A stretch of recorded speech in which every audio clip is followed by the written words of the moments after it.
Just Instagram scroll பண்ணும்போது ஒரு funny reel ஒன்று பார்த்தேன். அதில் லவர்ஸ் பைக்ல போயிட்டு இருக்காங்க. அப்போ அந்த பையனோட மொபைல் சடனாக ரிங் ஆகுது. அதில் அவன் சிம்புவோட பாட்டை ரிங்டோனா வச்சிருந்தான். டக்குன்னு அந்த பொண்ணு சிம்பு பாட்டு நல்லா ரிங்டோனை சேஞ்ச் பண்ணுன்னு சொல்றா. அதுக்கு அந்த பையன் இதெல்லாம் ஒரு விஷயமா அப்படின்னு கேட்குறான். உடனே இந்த பொண்ணு ஆமா எனக்கு இதெல்லாம் ஒரு விஷயம் தான், சரி சொல்லு உனக்கு சிம்பு பிடிக்குமா என்ன பிடிக்குமா அப்படின்னு ஒரு கேள்வி கேட்குறா.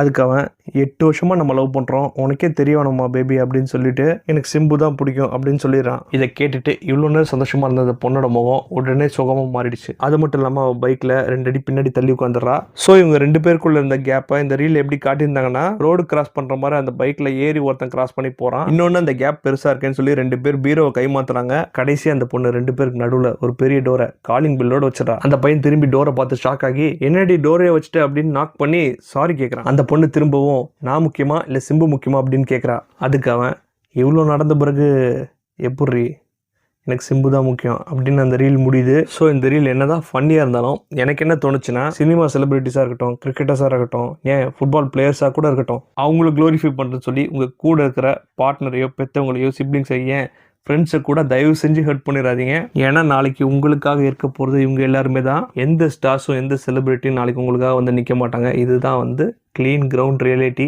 யாருக்கும் ஃபேன்ஸாக இருக்காதீங்க, யாரோட டேலண்ட்டையும் பாராட்டாதீங்க, யாரோட படத்தோட வெற்றி கொண்டாடாதீங்கன்னு நான் சொல்ல வரல. உங்களை யாருனே தெரியாத ஸ்டார்ஸ்க்காக உங்கள் கூட உங்களுக்காக இருக்கிற ஸ்டார்ஸை விட்டுறாதீங்க. அப்புறம் எம்டி ஸ்கை ரொம்ப இருட்டாக இருக்கும்.